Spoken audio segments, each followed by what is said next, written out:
Hello, my name is Lynn Donovan, and I am the theologian in residence at St. Andrews in Picton.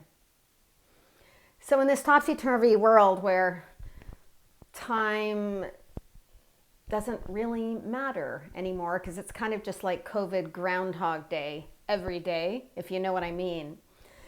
In fact, within the season of the liturgical year, today marks the last Sunday of Epiphany, and we enter what is traditionally known as the season of Lent on Wednesday with Ash Wednesday. And I was saying to the circle of friends this morning on Zoom, we should be having some Zoom pancake supper on Tuesday night or something, some Mardi Gras party as we are able. Anyway, at St. Andrews, for the season of Lent, we are going to be going galactic. Our theme will be We Are Stardust, and our guest will be Ramesh Puran, who is an amateur astronomer who lives here in the county. And yet I thought it's such an interesting contrast to think about the story of ourselves in the cosmos, where we are like just a speck of stardust.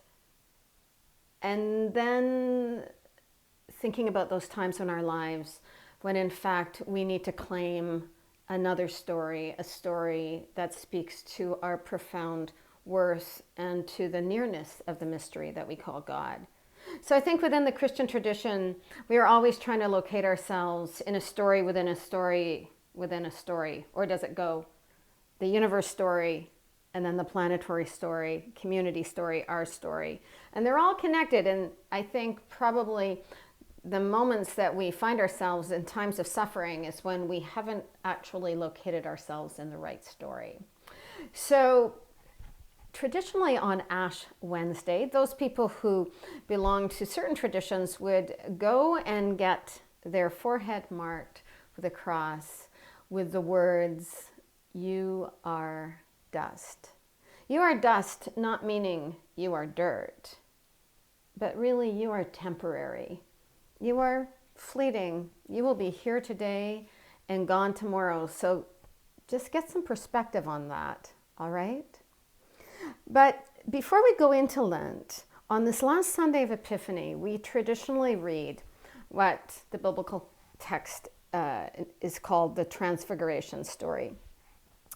And it is a story that involves a voice coming from heaven, speaking to Jesus, identifying him as beloved. Or another way of saying that would be, "You are my child, chosen and marked by love, the pride of my life." The writers of the Gospels have these same words coming from heaven at his baptism. So they are meant, those words, to shape him and encourage him. But remember that it is never just all about Jesus.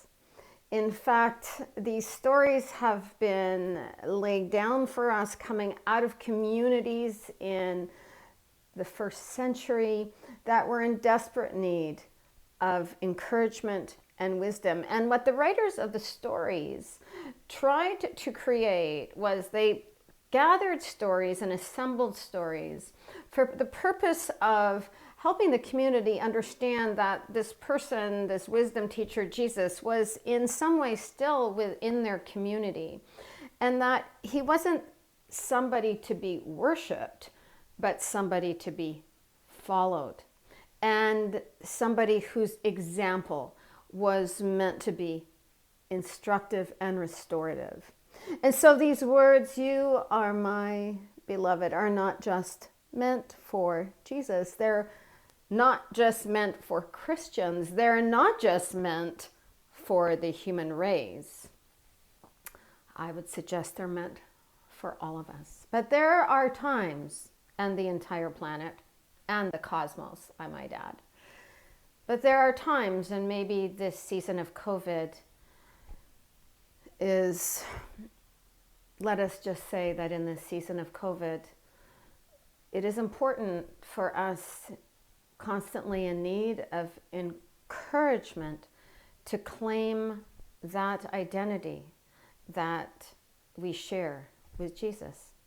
We are part of this beloved planetary community, and some days we will have to hold on to that mantra beloved more than others. So I commend to you these words, this blessing by Jan Richardson. For those days when you are so in need of a story of encouragement, a reminder of your place in the universe, that you would reach out and shroud yourself in this identity. Begin here. Beloved, is there any other word needs saying, any other blessing could compare with this name, with this knowing? Beloved, comes like a mercy to the ear that has never heard it, comes like a river to the body that has never seen such grace. Beloved,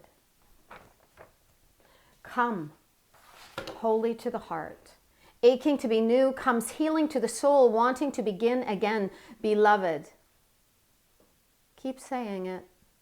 And though it may sound strange at first, watch how it becomes part of you, how it becomes you, as if you never could have known yourself anything else, as if you could ever have been other than this. Beloved,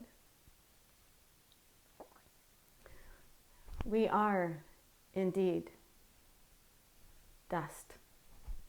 Temporary, fleeting lives in this unfolding sacred story. And we are stardust.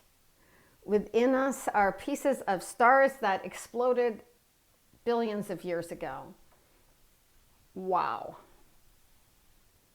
And we are also beloved of this mystery that we call God, and somehow interrelated to every other piece of this beloved cosmos.